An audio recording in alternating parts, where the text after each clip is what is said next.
Hi. I had planned on talking about this book and mentioning, well, first I should say my phone's moving around because my cat is on the bed. And you guys may recognize that handsome guy. And he's messing with my phone.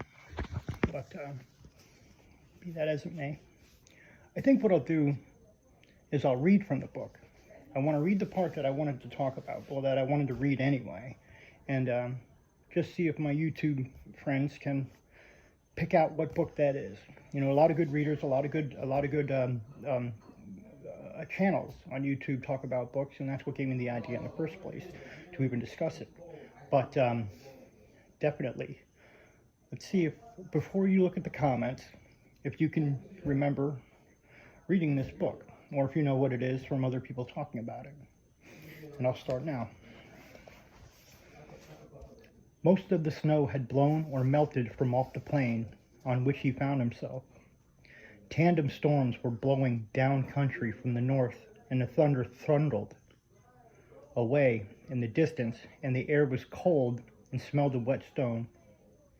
He struck out across the pan. Nothing but sparse tufts of grass and widely scattered palmilla standing solitary and silent against the lowering sky, like other beings posted there. To the east, the mountains stood footed blackly in the desert, and before him were bluffs and promontories that ran out like headlands, massive and somber upon the desert floor. He clopped on woodenly, half frozen, his feet senseless. He'd been without food for almost 2 days, and he'd had little rest. He sighted the terrain before him in periodic flare of lightning and trudged on. In this manner, he rounded a dark cape of rock off to his right and came to a halt, shivering and blowing into the clawed and palsied hands. In the distance before him, a fire burned on the prairie, a solitary flame, frayed by the wind, and freshened and faded and shed and scattered sparks down the storm like hot scarf brown blown from some unreckonable forge howling in the waste. He sat and watched it. He could not judge how far it was. He lay on his stomach to skylight the terrain, to see what men were there, but there was no sky and there was no light.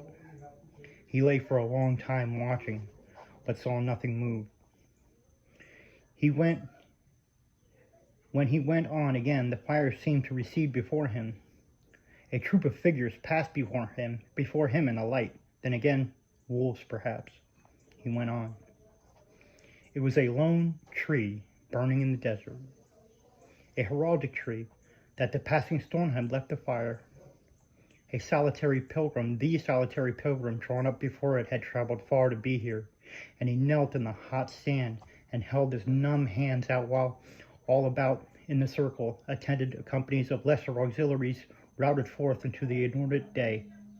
Small owls crouched silently and stood from 1 foot to foot, and tarantulas and salpugas and vinegaroons and vicious Miguel spiders, beaded lizards with mouths black as chow dogs, deadly to man, and the little desert basilisks that jet blood from their eyes, and the small sand vipers, like seemingly gods, silent in the same, in Jeddah, in Babylon. A constellation of ignited eyes that edged the ring of light, all bound in a precarious truce before this torch whose brightness had set back the stars in their sockets. It may jump out at you pretty quick what book that is, if many people don't like to read it once, and I was actually lucky enough to wake up in the middle of the night, and I listened to YouTube at night to help me sleep.